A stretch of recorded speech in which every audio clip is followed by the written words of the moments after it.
Hello Fox, എല്ലാവർക്കും എൻ്റെ miniature cooking വീഡിയോയിലേക്ക് സ്വാഗതം. ദാ ഇത് കണ്ടോ, കുഞ്ഞു കുഞ്ഞു പാത്രങ്ങൾ. ഇത് വെച്ചിട്ട് നമ്മൾ ഇന്ന് ഉണ്ടാക്കാൻ പോകുന്നത് മസാല ദോശയാണ്.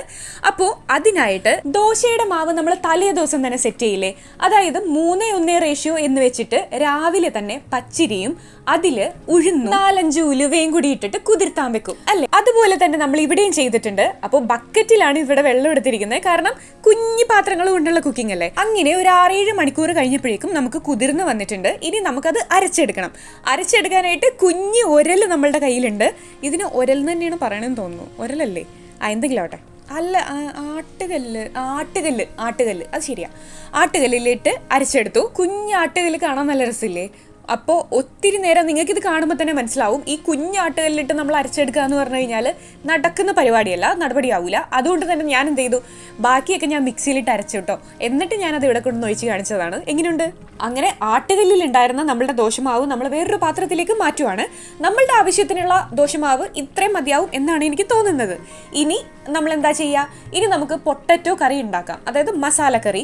മസാല ദോശയുടെ മസാലക്കറി ഉണ്ടാക്കണ്ടേ. അപ്പോൾ അതിനായിട്ട് ഒരു പാത്രത്തിൽ ഞാനൊരു ഫുൾ പൊട്ടറ്റോ തന്നെ ഇടുവാണ്. കാരണം അത്രയും കുഞ്ഞു പൊട്ടറ്റോ ഞാൻ ഒത്തിരി തപ്പിയായിരുന്നു, പക്ഷെ എനിക്ക് കിട്ടിയില്ല. പിന്നെ ചിലർ ചോദിക്കാറുണ്ട് അടിയിൽ തീ കത്തുന്നുണ്ടോന്ന്. അടിയിൽ ശരിക്കും തീ കത്തുന്നുണ്ട്. നമ്മൾ ചെറിയ ന്യൂസ് പേപ്പർ, ചെറിയ കമ്പ് കഷ്ണങ്ങളൊക്കെ വെച്ചിട്ടാണ് തീ കത്തിക്കുന്നത്.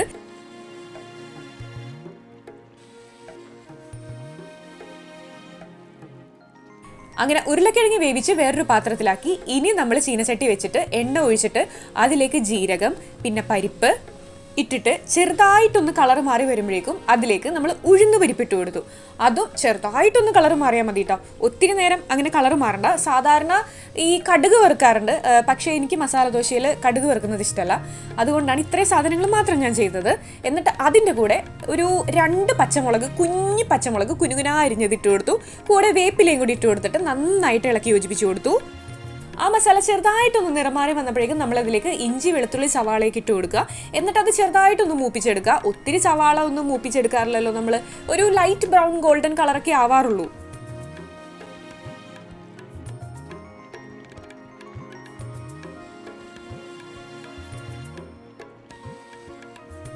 അതിനുശേഷം ഞാനതിലേക്ക് കുറച്ച് മഞ്ഞപ്പൊടി, ഇത്തിരി ഉപ്പ്, അതായത് ആവശ്യത്തിന് ഉപ്പ്, പിന്നെ കുറച്ച് കായപ്പൊടി, പിന്നെ നമ്മുടെ റെഡ് ചില്ലി ഫ്ലേക്സ് ഇല്ലേ, അതും കൂടി ഇട്ട് കൊടുത്തു. അത് ഓപ്ഷണലാണ്, അത് നിങ്ങൾക്ക് വേണമെങ്കിൽ ചേർത്താൽ മതി. പക്ഷേ എനിക്ക് റെഡ് ചില്ലി ഫ്ലേക്സ് എനിക്ക് ഇഷ്ടമാണ്, അതുകൊണ്ട് ഞാനത് ഇട്ട് കൊടുത്തു. ഇനി മസാല നന്നായിട്ടൊന്ന് വഴറ്റി വരുന്നുണ്ട്. ഇനി ഇതിലേക്ക് നമ്മൾ ആദ്യം വേവിച്ച് വെച്ച് ഉരുളക്കിഴങ്ങില്ലേ, അതിട്ട് കൊടുത്തു. അത് നന്നായിട്ട് ഉടച്ചു വെക്കേണ്ടതാണ് ശരിക്കും.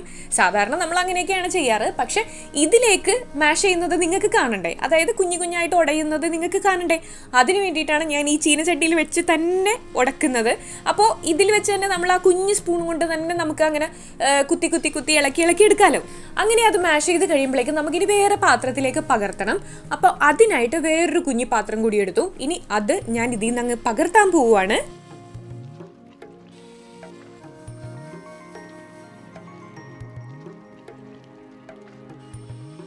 വീട്ടിൽ നമ്മൾ ചീനച്ചട്ടിയിൽ നിന്ന് പകർത്തുമ്പോൾ എന്താ ചെയ്യുക, ആ ചീനച്ചട്ടിയിൽ ഒരു തരി പോലും വെച്ചിട്ടുണ്ടാവില്ല. ഞാൻ അങ്ങനെയാണ്, ആ ചീനച്ചട്ടിയിൽ ഒരു തരി പോലും വെക്കില്ല, മൊത്തം വടിച്ചങ്ങ് എടുക്കും. അതുപോലെ തന്നെ ഇപ്പോഴും മൊത്തം വടിച്ചങ്ങ് എടുത്തിട്ട് കുഞ്ഞു പാത്രത്തിലേക്കാക്കി.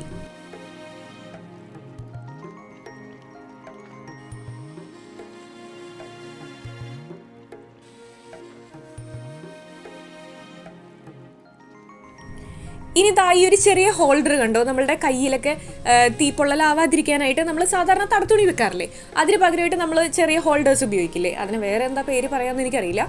ആ ഒരു ഹോൾഡർ നമ്മളുടെ കയ്യിലുണ്ട്. അത് ഉപയോഗിച്ചിട്ട് നമ്മുടെ ചീനച്ചട്ടി നമ്മളങ്ങ് മാറ്റി.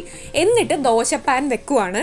ദോശപ്പാൻ ഒരു പ്രത്യേകതരം ഡിസൈനൊക്കെ ഉള്ള ദോശപ്പാനാണ് കേട്ടോ നമ്മുടെ കയ്യിലുള്ളത്. അതിലേക്ക് അല്പം നെയ്യ് പുരട്ടി കൊടുക്കുക. ദോശക്ക് എണ്ണ പുരട്ടുന്നതിലും നല്ലത് നെയ്യുടെ ടേസ്റ്റ് ആണ് കേട്ടോ. നെയ്യുടെ ടേസ്റ്റ് വന്നാലും ഒരു പ്രത്യേക രസമല്ലേ ദോശക്ക്. എന്നിട്ട് അതിലേക്ക് 2 തവി ദോശമാവ് അങ്ങ് ഒഴിച്ചു കൊടുത്തിട്ട് പരത്താൻ നോക്കുവാണ്. സാധാരണ പരത്തുന്ന പോലെ കറക്റ്റ് ആയിട്ടൊന്നും നമുക്കിതിൽ വരില്ല കേട്ടോ, കാരണം പരത്താൻ കുറച്ച് ബുദ്ധിമുട്ടുണ്ടായിരുന്നു. വളരെ പതുക്കെ വളരെ സമയമെടുത്താണ് ഞാനിതിൽ പരത്തിയത്. കാരണം നമ്മൾ സാധാരണ നമ്മൾ ഉപയോഗിക്കുന്ന പാൻ പോലെ അത്ര നല്ല പാനല്ല ഇത്. ജസ്റ്റ് പിള്ളേർക്ക് കളിക്കാൻ വേണ്ടിയിട്ട് ഉണ്ടാക്കി വെച്ചിരിക്കുന്ന പാനാണ്.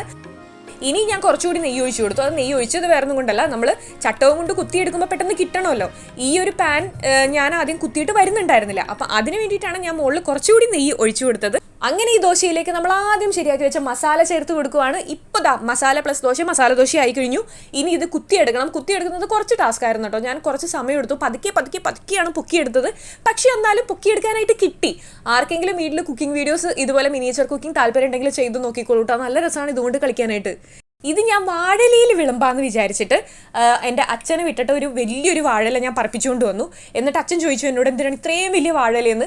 പക്ഷെ ഞാൻ പറഞ്ഞു അതിൽ നിന്ന് ഒരു കുഞ്ഞ് കഷ്ണം എടുക്കാൻ വേണ്ടിയിട്ടാണ് അച്ഛനെ കൊണ്ട് വലിയ കാട്ടൊരു വാഴല ഞാൻ പറപ്പിച്ചുകൊണ്ട് വന്നത്. എന്നിട്ട് അതിൽ നിന്നൊരു കുഞ്ഞ് പീസ് ഞാൻ മുറിച്ചെടുത്തിട്ട് അതിലേക്ക് നമ്മളുടെ ദോശ മസാല ദോശ പകർത്തുവാണ്. എന്നിട്ട് അതിൻ്റെ കൂടെ തേങ്ങ ചട്നി ഞാൻ പിന്നെ വെക്കാൻ നിന്നില്ല. കാണുമ്പോൾ സിമ്പിൾ ആണെങ്കിലും ഇത് ചെയ്തെടുക്കാനായിട്ട് കുറച്ചധികം സമയം എടുക്കും. അതുകൊണ്ട് പിന്നെയും മെനക്കെടാൻ വയ്യാത്തതുകൊണ്ട് ഞാൻ എന്ത് ചെയ്തു, തക്കാളി ചട്നി മാത്രം മതി. അതുകൊണ്ട് രാവിലെ വീട്ടിലുണ്ടാക്കിയ തക്കാളി ചട്നിയുടെ ഒരു ലേശം ഞാൻ ഇതിന്റെ തുമ്പത്തിങ്ങനെ വെച്ച് കൊടുത്തു. കാരണം മസാല ദോശയ്ക്ക് എന്തെങ്കിലും ഒരു ചട്നി കൂടെ വേണ്ടേ, എന്നാലല്ലേ അതിന്റെ ലുക്ക് കംപ്ലീറ്റ് ആവുള്ളൂ. സംഭവം നല്ല ടേസ്റ്റ് ഉണ്ടായിരുന്നു. പക്ഷെ ഞാൻ ടേസ്റ്റ് നോക്കിയിട്ട് അപ്പം തന്നെ തുപ്പിക്കളഞ്ഞു. കാരണം ഇങ്ങനെയുള്ള പാത്രങ്ങളിൽ കൺസംഷൻ നല്ലതല്ല കേട്ടോ. നമ്മൾ കുക്ക് ചെയ്ത് അങ്ങനെ കഴിക്കുന്നത് നല്ലതല്ല, ആരോഗ്യത്തിന് ഹാനികരമാണ്. അതുകൊണ്ട് അപ്പോൾ അടുത്ത വീഡിയോയിൽ കാണാം. താങ്ക്